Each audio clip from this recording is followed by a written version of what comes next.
Technically अपने पशु को समझने के लिए आपको उसके बॉडी पार्ट्स का, बाहरी बॉडी पार्ट्स का पता होना चाहिए, है ना, कि किस चीज़ को क्या कहते हैं। तभी जैसे मैंने बताया आपको कि मिल्क वेन उसकी बहुत स्ट्रांग होनी चाहिए, तो अब आप उसकी मिल्क वेन को कहाँ ढूंढेंगे?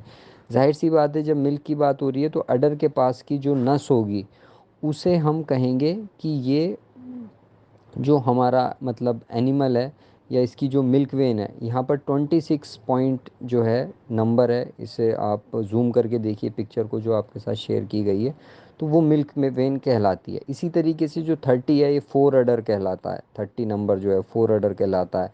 40 पर स्टाइफल है।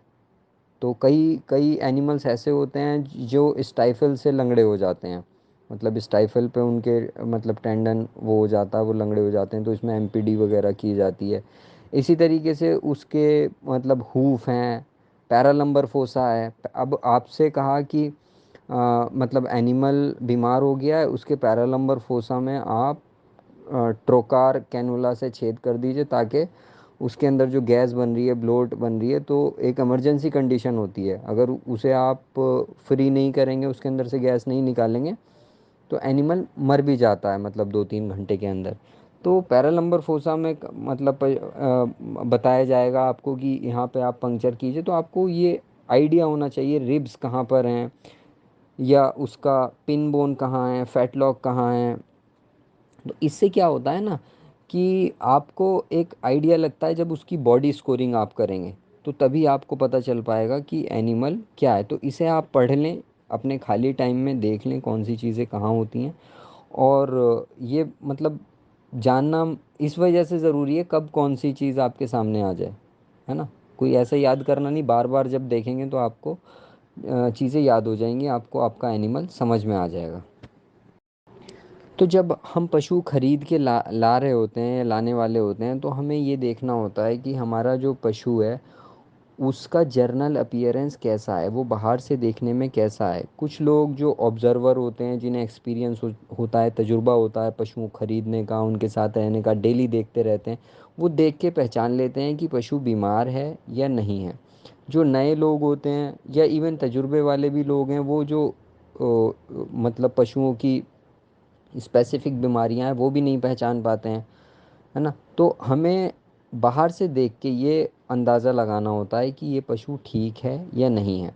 तो सबसे पहला, जब हम किसी पशु को देखेंगे तो यही देखेंगे कि वो अपने पैरों पर ठीक खड़ा है या नहीं है, चारों पैरों पर उसका बराबर वज़न है या नहीं है। जैसे यहाँ पर ये गाय आपको देखने को, मतलब इस फ़ोटो में आप देखेंगे जो आपके साथ शेयर किया गया है 2 नंबर पे, कि इसमें जो आगे वाला पीछे का पैर है, मतलब जो उस साइड की तरफ का पैर है, उसे एनिमल ने, उस पे एनिमल पूरा वेट नहीं दे रहा है और थोड़ा सा कर्व हो रहा है, तो इसका मतलब ये एनिमल जो है इसके अंदर थोड़ा लेमनेस की प्रॉब्लम है। हो सकता है कोई लीजन हो, या फिर ऐसा भी हो सकता है कि ये इंटरनल प्रॉब्लम हो, मतलब उसे ऐसा दाना चारा दिया गया है जिसकी वजह से उसके अंदर लेमनेस की प्रॉब्लम आई है। तो जब हम पशु खरीद रहे होते हैं हाट से या कहीं से, उस टाइम वो ठीक होते हैं, चारों पैरों पे अपने अच्छे से खड़े होते हैं, लेकिन जब हम उन्हें ट्रांसपोर्ट करके लाते हैं तो ट्रांसपोर्ट के दौरान या तो चढ़ाने में, उतारने में या खड़े रहने की वजह से हो सकता है उनमें कोई इंजरी होती हो, और हमारे फार्म के अंदर आके वो लेमनेस शो करने लगें, ठीक से खड़े ना हो पाएँ, ठीक से चल ना पाएँ। तो ये चीज़ें हमें देखनी होती हैं और केयरफुली देखनी होती हैं, कोई किसी को नहीं सिखा सकता है। ये धीरे धीरे करके जब आप ऑब्जर्वेशन को स्ट्रॉन्ग रखेंगे तो ये चीज़ें देख पाएंगे। तो एनिमल स्क्वेयरली खड़ा होना चाहिए अपने फीट के ऊपर, और इसका जो हेड है वो ऊंचा होना चाहिए, ठीक है। और वो मतलब अलर्ट होना चाहिए, चारों तरफ देखता रहे, जब अगर कोई हल्का सा खटका हो, आवाज़ हो, तो एनिमल अलर्ट रहे और उस तरफ देखे, तो ये एनिमल हमारे हेल्दी एनिमल माने जाते हैं। तो ये जर्नल अपीयरेंस हो गया। खड़े होने के बाद जब हम देख लेते हैं कि पशु खड़ा ठीक है, तो उसके बाद उसे चला के देखा जाता है कि वो आसानी से चल रहा है या नहीं चल रहा है। इस मतलब तेज़ी से तो नहीं चल रहा है, उछल के तो नहीं चल रहा है, लंगड़ा के तो नहीं चल रहा है, अपना जो वेट है वो चारों पैरों पर एक साथ रख रहा है। तो ये चीज़ें जब आप गौर से देखेंगे तो वो समझ में आ जाती हैं। कई बार क्या होता है ना कि लेमनेस की प्रॉब्लम, तो हम क्या देखते हैं कि जैसे पशु है उसके अंदर लेमनेस है, तो लेमनेस के लिए कुछ लोग बहुत अच्छे अच्छे पेन किलर्स आते हैं, वो लगाएंगे और पशु को ले आएंगे मार्केट में, है ना। जैसे पायरोक्सिकैम है, नेमुसलाइड है, ये बहुत ही स्ट्रॉन्ग पेन किलर्स होते हैं, और इन्हें जब एक बार लगाया जाता है तो पशु लंगड़ाना बंद कर देता है। तो ऐसे में हमें पहचानना काफ़ी मुश्किल हो जाता है ना।